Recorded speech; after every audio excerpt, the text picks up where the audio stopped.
Gracias de nuevo, Javier. A lo mejor promete más de lo que os voy a dar. Y bueno, es decir, ya los héroes permanecen, que es lo que es importante. Así que esta, en vez de estar dedicada a todos los profesionales, están dedicada a los héroes, ¿vale? Entonces, bien, lo que voy a hablar son los efectos de interferencia en el procesamiento de palabras. Hay muchos modelos distintos de explicación de la dislexia.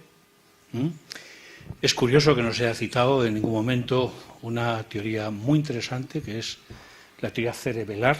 A ver si se ha pasado indebidamente. La teoría cerebelar de la dislexia. U otros modelos, otros planteamientos que son muy evocadores. Menciono especialmente la teoría cerebral de la dislexia, yo no voy a hablar de ella, pero presenta una cuestión muy importante, que es lo que subtiende o lo que subyace a los problemas fonológicos y ortográficos son problemas de carácter articulatorio motor. Es decir, y eso es una cuestión que tiene que ver con el cerebelo, ¿no? Y ahí muchas veces se evoca con el tema de la automatización de procesos. Voy a focalizar esto únicamente recordando ya lo que se ha puesto en evidencia, ¿no? Es decir, voy a pasar muy rápido sobre esto. La dislexia, hay una condición neurobiológica que subyace, es un problema persistente en el tiempo. La diferencia entre una persona disléxica y una persona normolectora es sistémica, ¿verdad? Y la dislexia, sobre todo, lo que está centrado, siempre se dice descodificación de palabras, pero en realidad lo que tenemos es lo que llamamos un proceso de reconocimiento de palabras.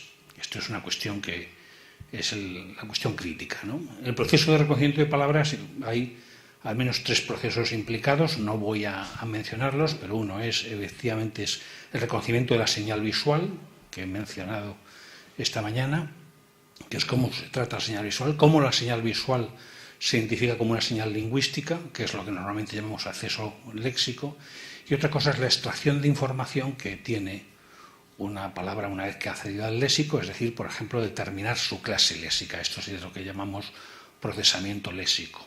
Pues, por tanto, son 3 procesos los que están implicados, y muchas veces de una forma genérica, con poca precisión, pues llamamos descodificación, etcétera, etcétera, ¿no? Bueno, pues en este tratamiento de esto, pues es bastante... ¿Sale mal la imagen o es mi impresión? Sale como mal, ¿no? A ver... Está haciendo unas guarrerías aquí, ¿no? Bueno.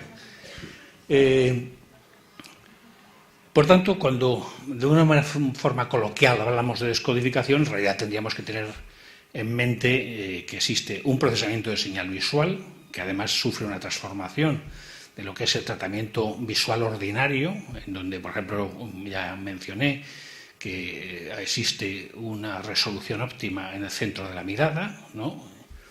Y que un patrón lingüístico, en cambio, es un patrón secuencial, y por tanto tiene que transformarse en otra cosa, ¿verdad? Y después, pues estos otros 2 procesos que he mencionado, acceso léxico y procesamiento léxico, que son pues los grandes olvidados en la identificación del trastorno. Hemos conocido, y es una cosa que eventualmente algún ponente ha evocado, que hay un enfoque psicométrico. Ese enfoque psicométrico es el que ha hecho decir, por ejemplo, a Mal Joshi, que para dejar de ser disléxico en Estados Unidos lo único que tienes que hacer es cambiar de estado. Porque en Texas, por ejemplo, se utiliza el criterio de una y media desviaciones típicas por debajo de la media, pero en los estados contiguos hay que tener 2 desviaciones típicas, con lo cual simplemente ser disléxico a veces consiste en cruzar la frontera, dice Mal Joshi, ¿no? Y este es resultado de ese enfoque psicométrico. Un enfoque psicométrico nos lleva a un estado confusional. Pensar que, por ejemplo, los 2 manuales de referencia de diagnóstico, el DSM, está a punto de salir de nueva edición, o la CIE, pues son manuales de identificación del trastorno que se basan en el consenso profesional. Es decir, la imagen que puede tener un profesional, es decir, evidentemente necesitamos el consenso profesional para identificar un trastorno, pero si nuestras explicaciones consisten en el consenso profesional, pues obviamente lo que estamos ignorando es el papel causal, es decir, lo que es la base causal del asunto. Después hay un enfoque neurobiológico, es conocido, yo he hecho referencia a él antes, el enfoque cognitivo-funcional, pero bueno, pues vamos a trabajar en este apartado fundamentalmente esto. No voy tampoco a identificar, rememorar, que efectivamente se tratan suelen reconocerse dos tipos de procesos fundamentales o de mecanismos, en donde tratan de integrarse todos los procesos que llamamos de recodificación fonológica o ensamblaje fonológico, que algunas veces se habla en este sentido de los modelos basados en reglas. Las reglas nunca se entrenan, he dicho en la otra oportunidad que las reglas son inducidas por el lector, ¿no? Por el sujeto, en el contexto de su exposición a modelos controlados, ¿no? Y el segundo mecanismo son los procesos de recuperación fonológica, que es cuando estoy leyendo una palabra, recuperar imágenes de palabras que tienen segmentos semejantes a aquella que estoy leyendo. O sea, son dos mecanismos, ¿no? Y frente a estos dos mecanismos que han sido la base del famoso modelo dual, pues existe también otro planteamiento, que es el modelo de ruta única, en donde se dice que las reglas son ficciones, son posefectos de la capacidad del cerebro para detectar regularidades, y que en realidad el mecanismo es único, y que el mecanismo de identificación de palabras básicamente se basa en analogías. ¿Qué quiere decir esto? Que cuando yo leo una palabra la comparo con modelos de palabra.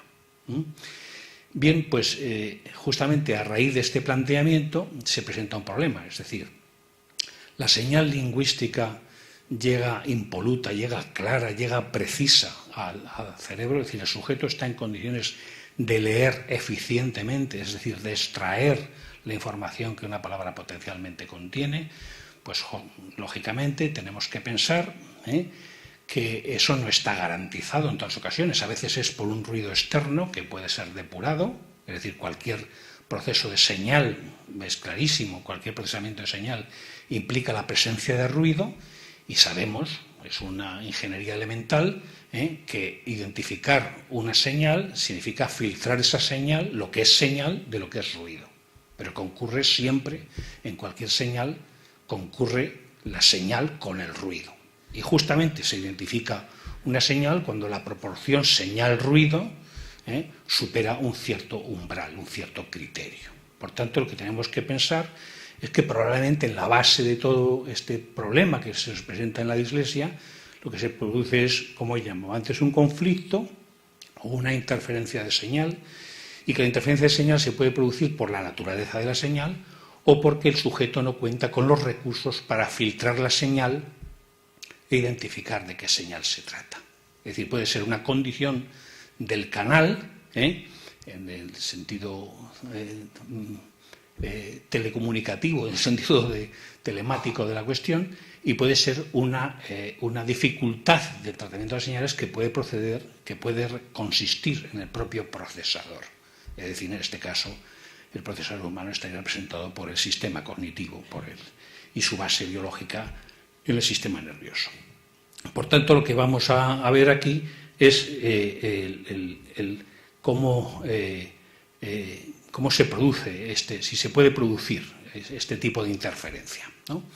Entonces, la hipótesis que estoy aquí planteando es una de las hipótesis que explica la dislexia, es que estemos hablando de una interferencia de información, una interferencia de señal, un conflicto en la identificación de la señal.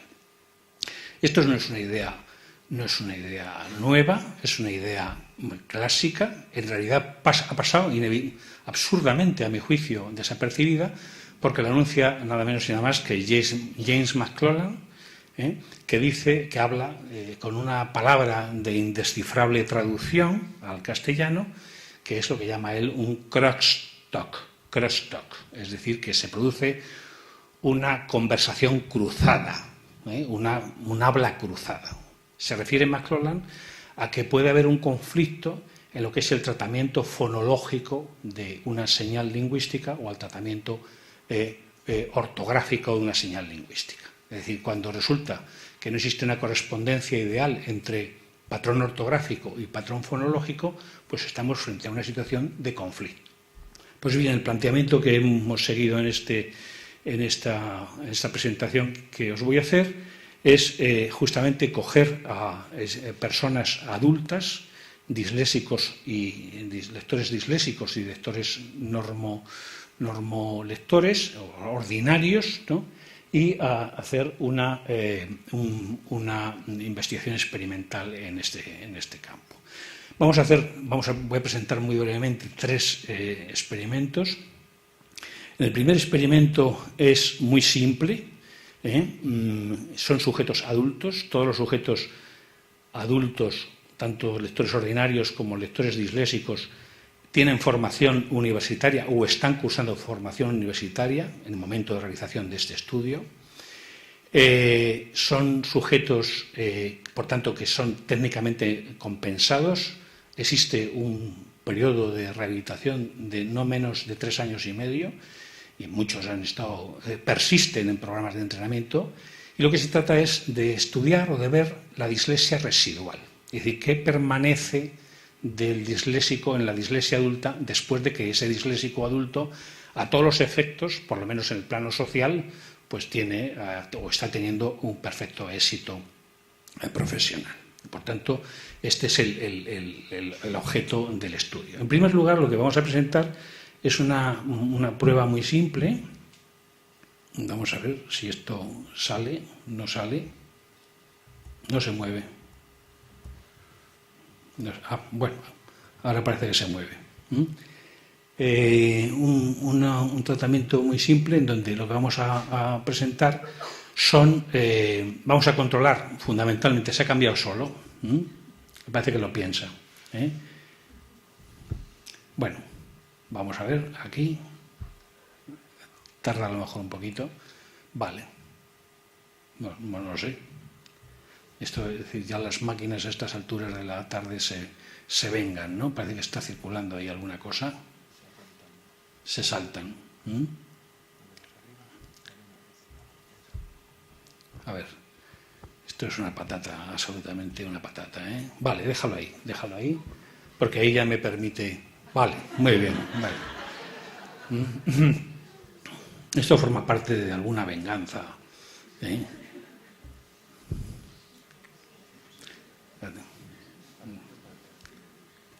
Quiero ir para adelante. Vale. Tranquilo, que si no vamos a estar aquí perdidos. Bueno, lo primero que se presenta el primer experimento es muy simple porque se presentan pares de letras, una siempre en el centro y otra se presenta a izquierda o a derecha a distintas distancias angulares. Esta es la esa. Y la tarea del sujeto es decir si el par que se ha presentado es idéntico o diferente. Por tanto, tenemos una tarea de procesamiento visual extraordinariamente simple. La idea no es nueva, ha sido aplicada, fue publicada hace muchísimos años por Geiger y Levin en Vision Research, es decir, Visual Research es una revista de un enorme impacto, de un enorme prestigio, y se presentaron con un planteamiento muy novedoso para la propia revista, que es de aprendizaje, el problema de aprendizaje visual. Es decir, existen procesos de visión que se construyen normotípicamente por puro proceso evolutivo, o existe también, lógicamente, un aprendizaje visual, y especialmente útil ese aprendizaje visual cuando se trata justamente de la lectura, ¿no? Entonces, aquí los sujetos lo que hacemos es comparar, por tanto, pares idénticos y diferentes en sujetos disléxicos y sujetos lectores ordinarios, ¿no? Y si se ve, lo que se trata es que si identificamos los ordinarios, ¿verdad?, idénticos y diferentes, y los podemos identificar por los colores, amarillo, este azul a ver, este azul que tenemos aquí, ordinarios diferentes, y después tenemos los disléxicos, los idénticos y los diferentes, ¿no? Que tenemos el triangulito, vamos a ver si soy capaz de ponerlo, este triangulito de aquí, este triangulito de aquí, y el otro símbolo, ¿no? Básicamente lo que se ve una cosa es que este es el centro de la mirada y estos son distancias angulares a izquierda y estos son distancias angulares a la derecha, ¿no? Y lo que tenemos aquí en esta escala es una escala que está hecha en medidas de detección de la señal. La medida de detección de la señal es la habilidad que tiene el lector para identificar la señal, ¿no? Y se basa en un planteamiento matemático, una métrica que se desarrolló para detectar el tipo de errores que una persona comete cuando está viendo una señal en un radar. Es decir, en un radar pues se puede identificar un objetivo enemigo y hacer un falso reconocimiento o dejar pasar un objetivo enemigo creyendo que no lo es, ¿no? Pues esa es la detección de la señal. Bueno, entonces lo que encontramos es que efectivamente existe una mejor resolución en el lado derecho de la lectura, es decir, que existe una tendencia que es obviamente estratégica porque leemos de izquierda a derecha, una mejor resolución, tiene que haber una mejor resolución en el centro y tenemos que encontrar habitualmente una relación que llamamos una identificación en U, es decir, una mejor identificación en el centro y que en los laterales, y tiene que haber una diferenciación entre idéntico y diferente. Tiene que haber una clara diferenciación de pares idénticos y pares diferentes. Bueno, pues bien, lo que nos encontramos, no sé si a lo mejor en una visión más reposada de la presentación se puede visualizar esto, lo que nos encontramos es que en los lectores disléxicos adultos existe una confusión entre la función que indica idéntico, par idéntico y la que identifica par diferente. Mientras que entre idénticos y diferentes en los lectores ordinarios existe una clara diferenciación. Es decir, que lo que nos encontramos en sujetos disléxicos es que el patrón de fijación ocular está sesgado hacia la derecha y hay un cruce entre idénticos y diferentes. Por tanto, está sujeto a lo que llamamos un efecto de interferencia lateral. Es decir, en el sujeto disléxico a nivel visual se produce un efecto de interferencia lateral. Es decir, la presentación de una letra adyacente al centro que se presenta en el centro de la mirada produce una interferencia, cosa que no encontramos en un lector ordinario normal. Y esto ocurre en disléxicos adultos. Uno podría decir, bueno, entonces tienen problemas visuales. No es correcto. Lo que ocurre es que este es un procesamiento estratégico. Es decir, Geiger y Levin publican varios artículos después, incluso generan un modelo de reentrenamiento lector que se basa justamente en tratar de diferenciar la función de idénticos y la función de diferentes en disléxicos, y evidentemente ocurre de izquierda a derecha, y eso es un patrón de aprendizaje típico de las lenguas fonoalfabéticas que tenemos, pero que eso no ocurriría en árabe. En árabe ocurre justamente de forma completamente distinta porque se escribe con un patrón distinto y se lee con un patrón distinto. Entonces, evidentemente lo que tenemos aquí, ¿no? Es decir, entre los dos gráficos surge esto, es decir, aquí se ve más claramente una diferenciación clara de estos dos patrones y aquí lo que vemos es un cruce de los sujetos disléxicos, de los lectores disléxicos, ¿de acuerdo? Este es el juego. Fijaos aquí el cruce y aquí, en cambio, los lectores ordinarios tienen un patrón completamente diferenciado. Por tanto, lo que nos encontramos es un efecto de enmascaramiento lateral de la letra adyacente sobre el reconocimiento del par idéntico diferente. Bueno, ¿por qué ocurre esto? Bueno, es un problema estratégico. ¿Y por qué es estratégico? Porque quiere decir que puede cambiar con entrenamiento. Precisamente en este planteamiento se basa el modelo de Usha Goswami sobre lo que es cuál es la ventana del patrón, lo que llama ella la Grains Size Theory, es decir, la teoría de lo que es el tamaño del grano, es decir, cuánta información le damos. Pero existe una tendencia del sujeto a relacionar las letras de manera que la presentación simultánea de dos letras, cuando tiene que hacer un trabajo de procesamiento atencional a los lados, en vez de generar un efecto, en vez de tener un efecto normal, digamos, en la identificación de un par idéntico diferente, lo que encontramos es que se da un efecto de interferencia lateral. Y ese efecto es estratégico. Bien, contando por tanto, es decir, no voy a entretener, la resolución de forma visual es distinta para los lectores disléxicos y ordinarios y se produce un enmascaramiento lateral en esta tarea tan simple, ¿no? Es decir, bueno, es interesante cómo un trabajo que es verdad que no está en la tradición de lo que es la investigación en el ámbito de educación, porque es un trabajo en percepción y es un trabajo en percepción visual de una revista que presenta retos muy importantes para cualquier lector. Es imposible aburrirse con cualquiera de los trabajos que se publican ahí, muy complejos, ¿verdad? Muy complejo de conversión, pues resulta que ha pasado desapercibido a una comunidad profesional y resulta que es extremadamente importante. El segundo experimento es un experimento en donde de nuevo vamos a trabajar con sujetos lectores ordinarios y disléxicos. Y lo que presentamos son primero dos palabras, una es anticipador y otra es objetivo, por ejemplo, toro, vaca, y después vamos a presentar el estímulo se enmascara y parcialmente puede enmascararse, puede preenmascararse, no enmascararse o posenmascararse, es decir, que la máscara se presenta al principio y después la palabra, no se enmascara o se presenta la máscara después, parcialmente, y después se enmascara por completo, por tanto lo que deja pasar, y el sujeto tiene que elegir de entre estas cuatro palabras aquella que fue el objetivo. Y se encuentra con una palabra objetivo, un homófono, una pseudopalabra y un distractor. Esta es la lógica del asunto. Por tanto, claro, yo al enmascarar esta primera, pues puedo identificar el homófono, ¿verdad? Porque lo he visto menos tiempo, puedo tomar como objetivo el homófono frente al objetivo. Bueno, si no he visto mucho, puedo identificarlo con el distractor, que no está relacionado, no presenta ese conflicto fonológico, y puedo elegir, evidentemente, una pseudopalabra. Esto se trata matemáticamente, se hace con un procedimiento umbral, es decir, lo que se pone en relación el tiempo de exposición y la tasa de error, ¿no? De tal manera que se produzca, digamos, una constante de trabajo en las personas, y lo que encontramos aquí, en primer lugar, son las diferencias de las medidas de umbral, que se da una diferencia entre normales y disléxicos, es inapreciable, una tasa de errores menor en los normales que en los disléxicos, y las latencias de respuesta son muy similares, ¿no? Lógicamente, lo que se corresponde es que son sujetos disléxicos compensados y básicamente leen a la misma velocidad que los lectores ordinarios, normales.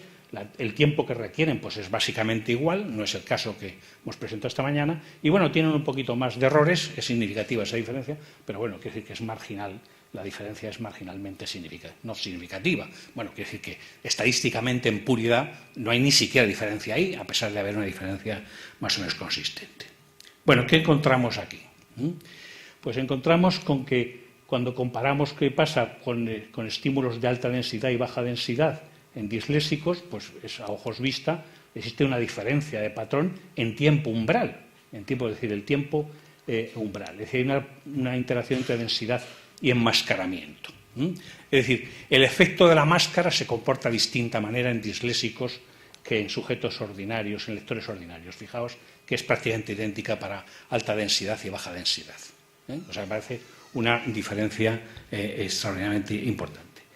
Aquí en esto pues tenemos una representación de qué pasa con palabra y pseudopalabra en lectores disléxicos y ordinarios. Vemos que en los lectores ordinarios, los normales, pues más o menos es igual.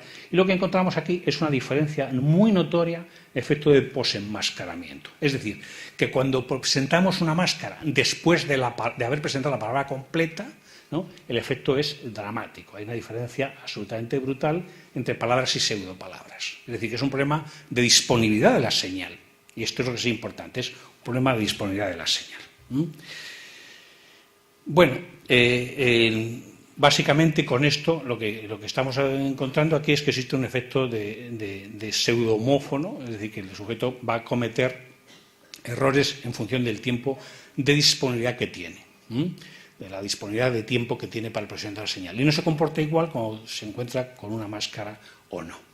Luego de aquí rescatamos la idea de que el problema es un problema de el tiempo requerido para hacer un procesamiento visual de la palabra que permita filtrar el ruido como para identificar el objetivo en un contexto de distractores. El tercer experimento es, de nuevo, se busca la interferencia asociativa, Lo que nos encontramos aquí, probablemente no se vea muy bien, es una serie, es decir, se presentan siempre pares de palabras, por ejemplo, callo y valla, cabo, cuba, voto, bota, y todas ellas, el distractor y el objetivo, comparten siempre dos fonemas, ¿verdad? Aunque a veces con una grafía distinta, ¿no? Es decir, que por ejemplo, voto, bota, pues resulta que comparten al menos esas dos letras internas, ¿no? Y después, en el conjunto de respuesta, cuando tiene que elegir el objetivo entre el conjunto, lo que tiene es un objetivo, se presenta el objetivo, un homófono del objetivo, es decir, un homófono del objetivo, un homófono evidentemente parcial, una migración que llamamos, es decir, una recombinación del objetivo con el distractor, se llama migración.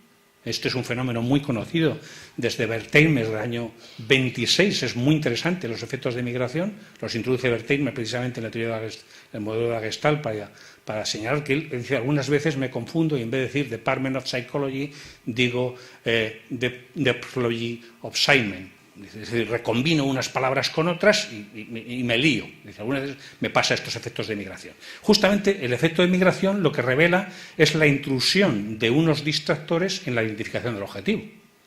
Y esto es un elemento absolutamente crucial. Dice, a mí me pasa, ¿no? Y es que ciertamente lo que pasa es que los distractores léxicos interfieren en el procesamiento del objetivo. Claro, si no hay distractores, pues evidentemente el sujeto va a poder filtrar bien toda la ESA.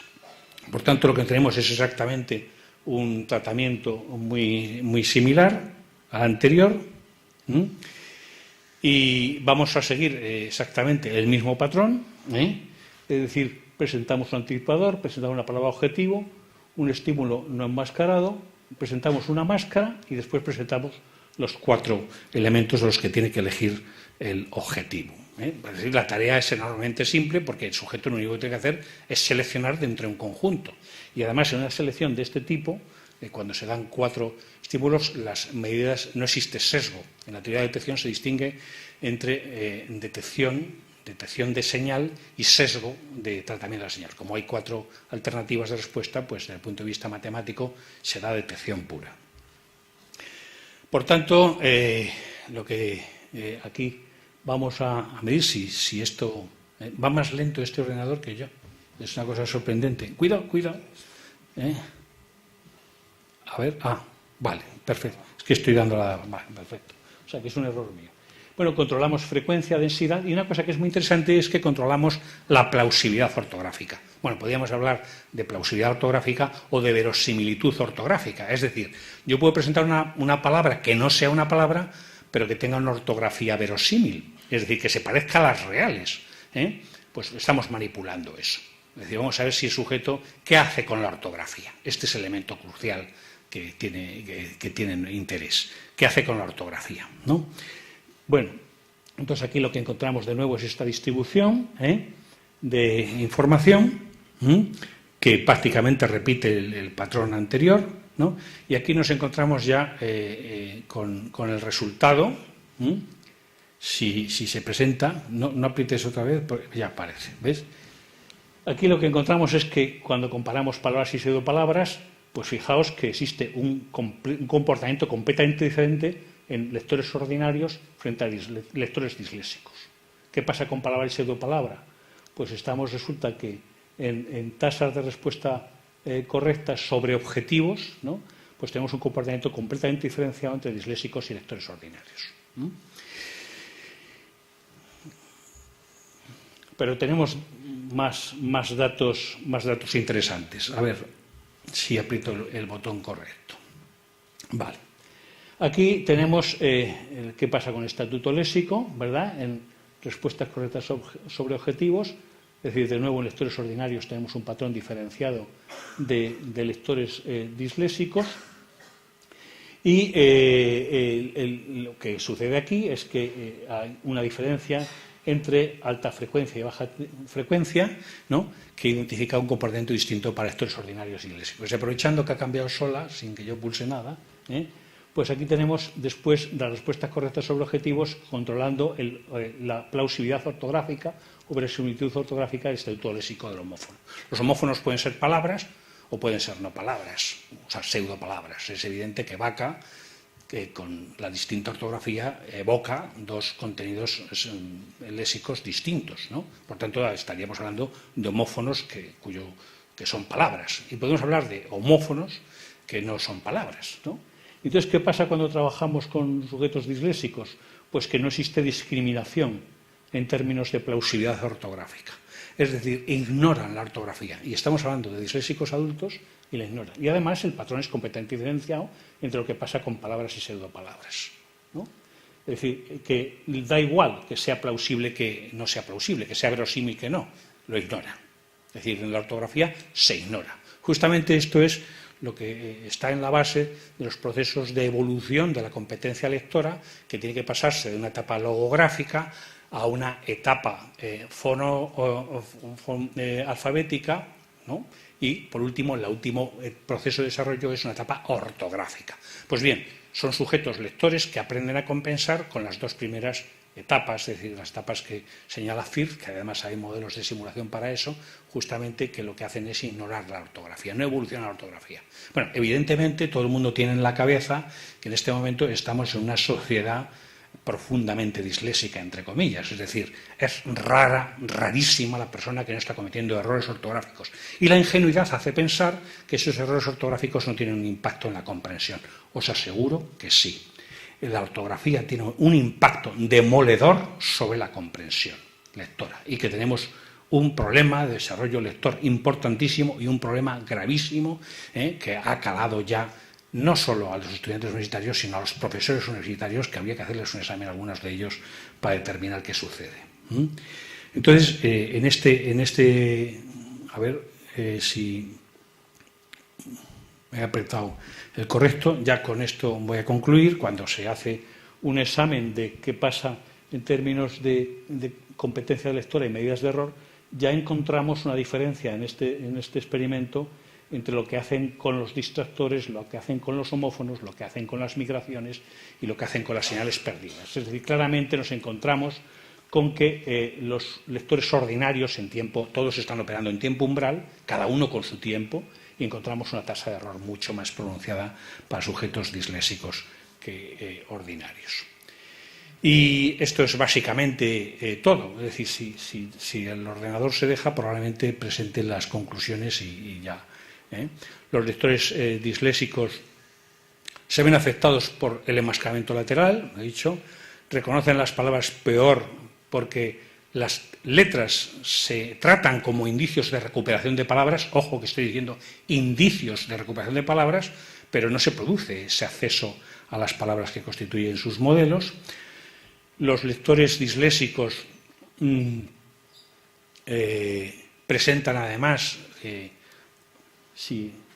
presentan un campo visual desplazado en la dirección de la lectura, presentan un patrón de interferencia con objetivos posenmascarados, especialmente de baja densidad, y no procesan indicios de verosimilitud ortográfica.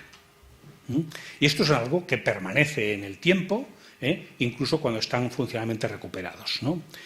Es decir, podían utilizar la información ortográfica para discriminar entre ruido y señal, pero se encuentran que tienen, por alguna razón, no voy a entrar en consideración de eso ahora, están ignorando el papel de la ortografía, están tratándolos como idénticos, y en vez de tener dos entradas léxicas donde deberían tenerlas, lo que tienen es como si las distintas ortografías hicieran solamente referencia a una única entrada léxica, que tuviera una distinta asociación semántica. Evidentemente, si yo no tengo un procesamiento claro de señal, lo que estoy haciendo es dificultando la resolución de la ambigüedad. Es decir, lo que pasa es que se produce una ambigüedad adicional porque no estoy procesando la información ortográfica.